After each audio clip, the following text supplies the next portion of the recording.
Hello बच्चों, next topic अपना बनता है पॉलन ग्रेन या परागकण। क्या कहते हैं? परागकण। इसका फॉर्मेशन किससे हुआ? माइक्रोस्पोर से इसका फॉर्मेशन हुआ है। इसके पहले के लेक्चर में हमने देखा था ये माइक्रोस्पोर का डेवलपमेंट। माइक्रोस्पोर के डेवलपमेंट में हमने देखा था ये हमारी माइक्रोस्पोर सेल थी। माइक्रोस्पोर सेल एक सेल है, इसलिए इसके चारों एक सेल वॉल होती थी जो सेलुलोज पेक्टिन से मिलकर बनी होती थी। इसके अंदर न्यूक्लियस था, कौन सा? हैप्लॉइड न्यूक्लियस था, और उसके अंदर जो लिक्विड था उसको साइटोप्लाज्म बोला। अब उसमें हमने देखा था इसमें एक अनइक्वल सेल डिवीजन हुआ, कौन सा?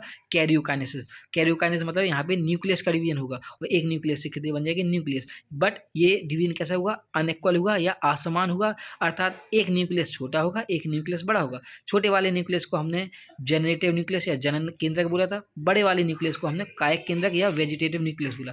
अब इसके बाद इसमें साइटोकाइनेसिस हुआ, वो भी अनइक्वल हुआ, अर्थात इसमें जो साइटोप्लाज्म होगा उसका भी अनइक्वल डिवीजन होगा। एक डिवीजन होगा छोटा, एक डिवीजन होगा बड़ा, जिससे एक सेल बन जाएगी छोटी, एक सेल बन जाएगी बड़ी।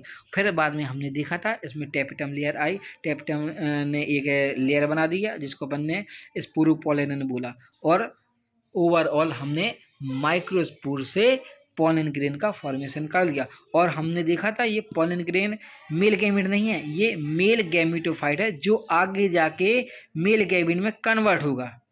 तो अब हम देखते हैं पॉलन ग्रेन या परागकण। परागकण की स्ट्रक्चर देखें तो यहाँ पे ये जो रेड कलर की बनी हुई है चारों ओर, ये सेल वॉल है जो काय की बनी थी? सेलुलोज और पेक्टिन से मिलकर बनी थी। ये सेल वॉल को हम क्या बोल रहे थे? एंटाइन बोल रहे थे, जिसको हमने प्रोबिस बोला था। क्या बोला था? प्रोबिस। और प्रोबिस किससे बना था? दो केमिकल से, जो किसने निकाले थे? टेपिटम ने निकाला। एक निकाला था लिपिड, दूसरा निकाला था स्पोरोपोलेन। ये दोनों मिलकर क्या बन रहे थे? प्रोबिस बन रहे थे। और यूएस को हमने बोला था ओनली लिपिड। लिपिड को अकेला हम यूएस बोले थे, और उसी लिपिड में जब स्पोरोपोलेन मिल गया था जिसको हमने प्रोबिस बोला था, जिसको हमने एंटाइन बोला था या अंतःचूल बोला था, जो क्या है? सेल वॉल है। नेक्स्ट पॉइंट बताया, ये जो ब्लू कलर की थी इसको हमने एक्साइन बोला था। क्या बोला था? एक्साइन। इसके बाद हमने देखा था इसके अंदर जो न्यूक्लियस था इसमें डिवीजन हुआ था, जिससे एक से दो न्यूक्लियस बन गए थे। ये दोनों के दोनों जर्म न्यूक्लियस हैं जो जर्म सेल के अंदर प्रेजेंट थे। इसके बाद एक और न्यूक्लियस था जिसको हमने वेजिटेटिव न्यूक्लियस बोला था। क्या बोला था? Vegetative nucleus. अब जो ये ब्लू कलर का जो स्पोरोपोलेन का जो जमा हुआ था वो केवल एक जगह पे नहीं होता, बाकी चारों ओर हो जाता था। इस जगह जिस जगह पे इसका जमाव नहीं होता है उसे हम जर्मपुर कहते हैं। क्या कहते हैं? जर्मपुर। जिससे क्या निकलेगी?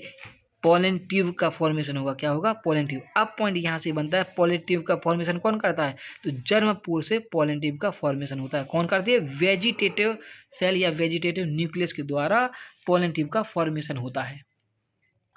तो ये अपना छोटा सा टॉपिक था पॉलन ग्रेन। आशा करता हूँ कि ये आपको समझ में आया होगा। सबसे सिंपल स्ट्रक्चर है। अगर बोर्ड एग्जाम में देखें 2 नंबर का या 3 नंबर का क्वेश्चन बनता है, और अगर नीट के लेवल से देखें तो छोटे छोटे क्वेश्चन बनते हैं, कम से कम 4-5 क्वेश्चन बनते हैं। अब यहाँ पे नेक्स्ट टॉपिक होता है परागकोश या डेहिसेंस ऑफ एंथर या डेहिसेंस ऑफ पॉलेंसिक।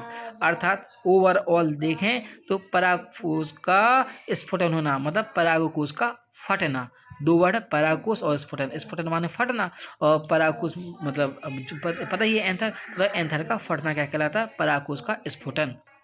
तो इसमें देखें जब एंडोथीसियम और मिडिल लेयर, ये दोनों लेयर एक दूसरे से अलग अलग होने लगते हैं या दूर दूर जाने लगती हैं, इसी को हम परागकोश स्फुटन कहते हैं। और जब ये दूर जाएगी तो ये फटेगी। जैसे हम बलून, एक बलून है, बलून में हमने कुछ छोटे छोटे से पार्टिकल्स डाल दिए, हम बलून को में हवा भरते जा रहे हैं तो फूलता जाएगा, फूलता फूलता फूलता एक टाइम ऐसा आएगा वो फट जाएगा। जैसे ही फटेगा तो उसमें जो हमने पार्टिकल्स डाले थे वो बाहर निकल आएंगे, अर्थात जो पार्टिकल बाहर निकल रहे हैं उसी को हम बोलेंगे पॉलन ग्रेन या मेल गैमीट। तो ये भी छोटा सा टॉपिक है, समझ में आया? परागकोश स्फुटन।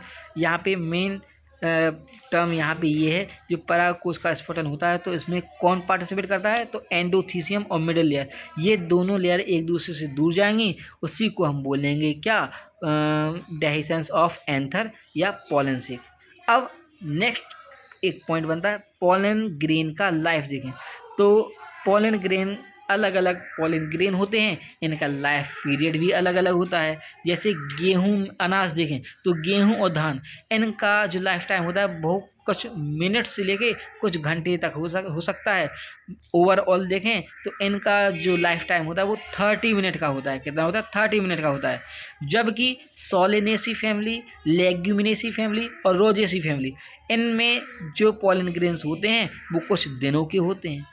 अब पॉइंट यहाँ पे आता है, अगर कुछ दिनों के होते हैं, मान लो पॉलिनेशन की प्रोसेस हो रही है, हवा चली आज और अगले दिन तक पहुँच पाए, तो क्या इनको प्रिजर्व कर सकते हैं? तो हाँ, पॉलन ग्रेन्स को हम स्टोर भी कर सकते हैं। एक प्रोसेस होती है क्रायो प्रिजर्वेशन मेथड, ध्यान देना, बहुत ही इंपॉर्टेंट मेथड होती है क्रायो प्रिजर्वेशन। 2 नंबर का क्वेश्चन होता है, define the cryo preservation. Hindi में भी यही बोलते हैं, इंग्लिश में भी यही बोलते हैं।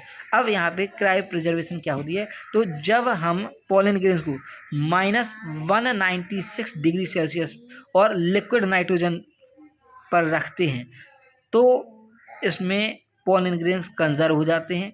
कैसे होते हैं?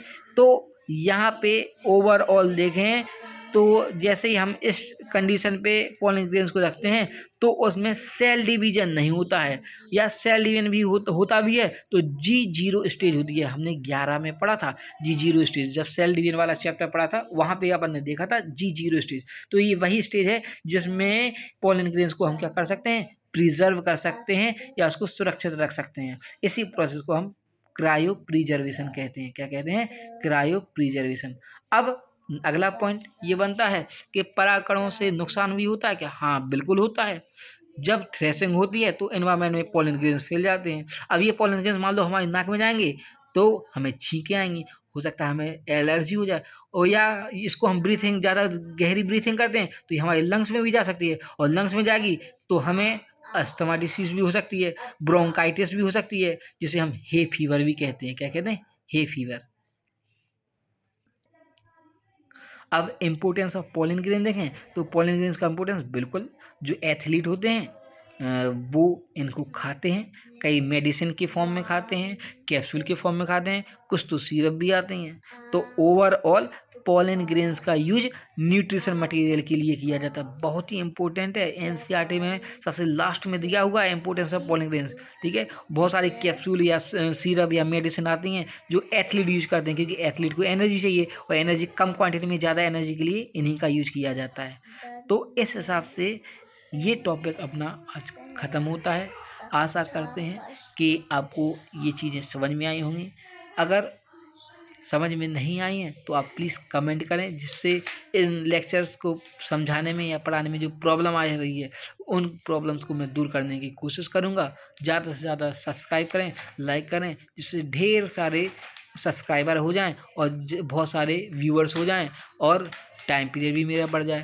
तो प्लीज़ आप लोगों से रिक्वेस्ट है, ज़्यादा से ज़्यादा सब्सक्राइब और शेयर करें। थैंक यू बच्चों, आशा करता हूँ ये वीडियो आपको समझ में आया होगा। अगला लेक्चर बहुत ही जल्दी मैं अपलोड करूँगा। थैंक यू बच्चों।